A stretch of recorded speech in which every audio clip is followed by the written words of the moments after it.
একটি ওয়াল প্লাস্টার করতে হলে আমাদের কত ব্যাগ সিমেন্ট লাগবে বা কতটুকু বালু লাগবে সেই বিষয় নিয়ে আজ আমরা আলোচনা করব।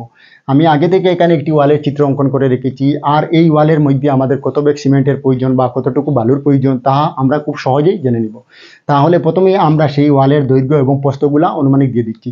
দৈর্ঘ্যে আমি অনুমানিক দিয়ে দিচ্ছি 30 ফিট এবং প্রস্থে অনুমানিক দিয়ে দিচ্ছি 20 ফিট। যেহেতু প্রস্থ কখনোই 20 ফিট হয় না, তাই 20 ফিট দিয়ে দিলাম আমরা অঙ্কটি সহজে বোঝার জন্য। এবারে আমরা কি করব, যেহেতু এখানে 30 আছে 20 আছে, তাই 30 এবং 20টাকে আমরা গুণ করে নিচ্ছি।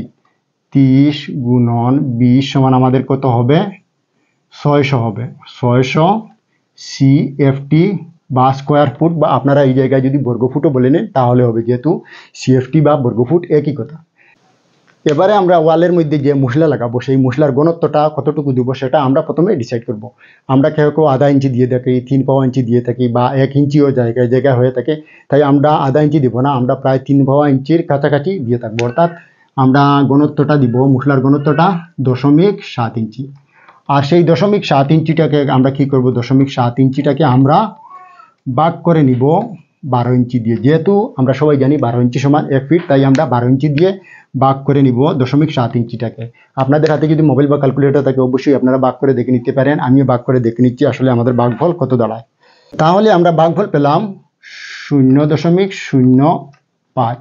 এবারে আমরা সেই 0.05-এর সাথে আমরা কি করব, 0.05-এর সাথে আমরা এখানে থাকা 600 CFT-টাকে গুণ করে নিব। আপনাদের হাতে যদি মোবাইল বা ক্যালকুলেটর থাকে আপনারা গুণ করে দেখে নিন, আমিও গুণ করে দেখে নিচ্ছি আসলে আমাদের গুণফল কত দাঁড়াচ্ছে। অতএব আমরা গুণফল পেলাম 30 কিউবিক ফুট, CUBIC। কিউবিকের জায়গায় আপনারা ঘন ফুটও বলে নিতে পারেন, যেহেতু কিউবিক ফুট ঘন ফুট একই কথা। যে এখানে যে 30 কিউবিক ফুট পেয়েছি সেটা হলো আমাদের ভিজা আয়তন, অর্থাৎ সিমেন্ট এবং বালুর মধ্যে যখনই আমরা জল ঢেলে থাকি তখন সেগুলা ভেজা হয়ে থাকে। তাই আমরা বাজার থেকে যখনই সিমেন্ট বালু কিনে থাকি সেগুলো কিন্তু শুকনো অবস্থায় কিনে থাকি। তাহলে প্রথমেই আমাদের কি করতে হবে, শুকনো আয়তনটা বাইর করতে হবে। আর শুকনো আয়তনটা বাইর করতে গেলে আমরা এই 30 কিউবিক ফিটের সাথে আমরা কি করব, 1.33 সংখ্যাটাকে গুণ করে নিব। যেহেতু আমরা শুকনো আয়তনটা বাইর করছি, শুকনো আয়তন বাইর করতে হলে অবশ্যই আমাদের 1.33 সংখ্যাটাকে গুণ করে নিতে হবে।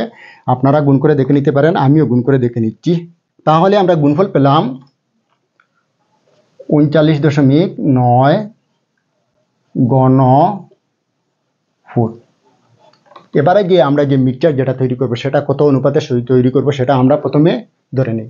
আমরা সাধারণত অবস্থায় 4 অথবা 5 দিয়ে থাকি, আমরা সেই জায়গায় 1 বালতি সিমেন্ট দিব, 1 বালতি সিমেন্টের জায়গায় আমরা 4 বালতি বালু দিব। এটা হলো আমাদের সিমেন্ট, CEMENT সিমেন্ট, আর এটা হলো আমাদের স্যান্ড। এখানে যেহেতু 1:4 আছে তাই দুইটা সংখ্যাকে প্রথমে আমরা যোগ করে নিচ্ছি, যোগ করে আমরা যোগফল কত পেলাম, 5 পেলাম।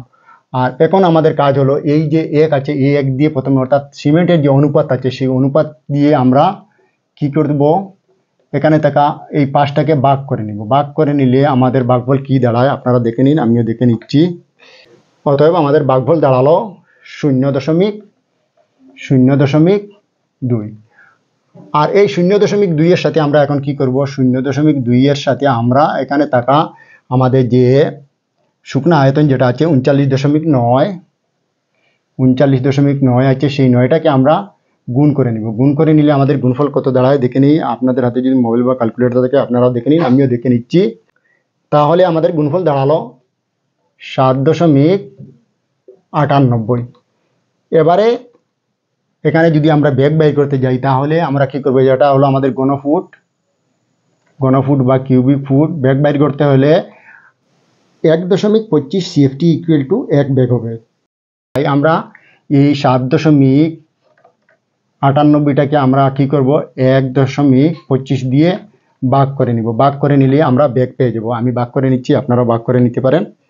অতএব আমাদের ভাগফল দাঁড়ালো 6.38 ব্যাগ। তাহলে আমরা সিমেন্ট কয় ব্যাগ পেলাম, 6.38 ব্যাগ সিমেন্ট পেলাম। এবারে আমরা চলে যাচ্ছি বালুতে। এখানে আমাদের বালু কত আছে, 4 আছে। প্রথমে আমরা 4 লিখে নিচ্ছি, তারপরে 4টাকে আমরা কি করব, ভাগ করে নিব। যেহেতু এখানে 4 এবং 1-এর অনুপাত আছে 5 দিয়ে ভাগ করে নিচ্ছি।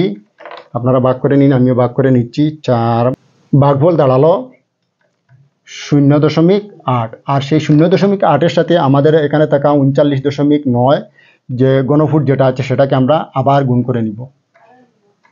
অর্থাৎ এটা হলো আমাদের শুকনো আয়তনটাকে গুণ করে নিব। আপনারাও গুণ করে নিতে পারেন, আমিও গুণ করে নিচ্ছি। অতএব আমাদের গুণফল দাঁড়ালো 31.92 cubic foot, CUBIC cubic foot. তাহলে আমরা বুঝতেই পারলাম, আমরা সবাই জানি 35 cubic foot equal to XCM। এখানে আমরা কত পেলাম? 31.92, প্রায় 32-এর কাছাকাছি। তাহলে আমরা বুঝতেই পারলাম এখানে আমাদের XCM সম্পূর্ণ হচ্ছে না। XCM হতে হলে এখানেও আমাদের 3 পয়েন্ট বাকি আছে, যেহেতু 35 cubic foot equal to XCM, এখানে শুধুমাত্র 32 কিউবিক ফুট হচ্ছে। আশা করি আপনারা বুঝতে পেরেছেন। আর আমার এই ভিডিওটি বেশি বেশি করে আপনারা শেয়ার করবেন। যদি ভালো লাগে তাহলে একটি লাইক দিয়ে দিবেন। তাহলে আজকের মতো এখানেই। আপনারা সবাই ভালো থাকবেন, সুস্থ থাকবেন। ধন্যবাদ।